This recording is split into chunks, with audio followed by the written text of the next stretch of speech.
Hito, and I am the guidance counselor at Academy High. Starting today, I will be attempting to rehabilitate a set of students who have begun to exhibit severely antisocial behavior. I will be documenting this process in the form of audio recordings. If I succeed in my efforts, then the information contained within these recordings may one day prove useful to others in my line of work who are faced with the challenge of reforming wayward students. Last year, 5 students at this school were subjected to severe bullying. At the time, my policy was to require students to provide me with irrefutable evidence of wrongdoing before taking disciplinary measures toward anyone accused of misbehavior. Because no student was able to provide concrete proof that the bullying was taking place, I refused to take action, in accordance with my normal protocol. To be frank, there is no decision in my life that I regret more than this one. A long period of sustained harassment and a lack of intervention from the school faculty had a strong negative impact on the victims. From what I have been told, they were considering a suicide pact at the time when the bullying was at its worst. However, a remarkable event occurred that pushed them in a drastically different direction. The details of this event are vague, and stories about this event are heavily embellished and sensationalized. However, this is what I know for certain. A few weeks ago, a group of students from another school gathered outside of the entrance to Academy High. They were waiting for a certain student to arrive, a young woman named Osuro Shidesu.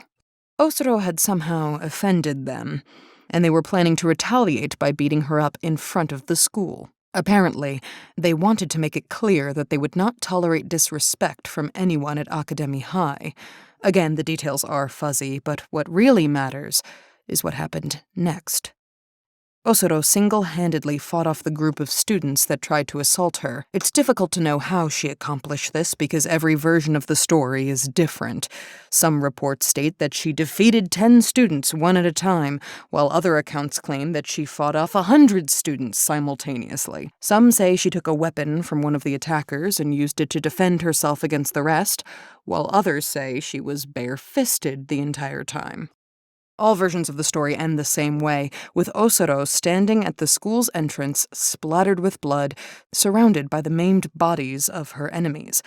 Allegedly, she took a coat from one of the students she had defeated and draped it around her shoulders as a trophy commemorating her victory. To this day, she attends school while wearing a tattered coat. For most students, that coat alone is enough evidence that this inconceivable event actually took place. The 5 students who were being bullied were present when Osuro's triumph occurred. They witnessed her achievement firsthand. Instantly, Osuro became an icon to them, a physical embodiment of the idea that a single person can stand against a group of tormentors and prevail. From that day forward, they idolized her, worshipped her like a goddess.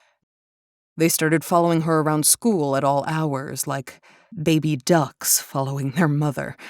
And eventually, they began to imitate her. Osuro had demonstrated that violence was a viable solution to their problems, and that a fearsome reputation would keep their enemies away. The 5 bullied students began acting exactly like Osuro: gruff, unfriendly, standoffish. They dyed their hair blonde, exactly like hers. They styled their hair to give themselves the appearance of rebellious punks, and began carrying long, blunt objects at all times. They began showing up late to class, disrespecting faculty members, and so forth. They were originally targeted by bullies because they were the meekest students at school, and now they had become the exact opposite. Needless to say, the bullying stopped, but at a cost. The rest of the students at school began to fear them and avoid them, referring to them as the delinquents. Perhaps this is exactly what they wanted. Perhaps they'd rather be feared and hated than bullied and victimized. Regardless, the faculty and the headmaster began to view them as a growing problem. The headmaster refused to accept the presence of delinquents at a prestigious school like Academy High. In the most recent faculty meeting, he announced that he was going to expel them all, including Osuro, purely for being a negative influence. However, someone stopped him. Someone spoke up in the delinquents' defense. It took a lot of begging, a lot of pleading, a lot of bargaining, but someone managed to stop the headmaster from expelling the delinquents. That someone was me. I feel responsible. No, I am responsible for what happened to those 5 students. I should have stepped in when I heard the initial reports of bullying. I should have put a stop to it when I had the chance. If I'd taken action back then, they never would have been driven to such desperate measures. They never would have taken such an antisocial path and turned out the way they did.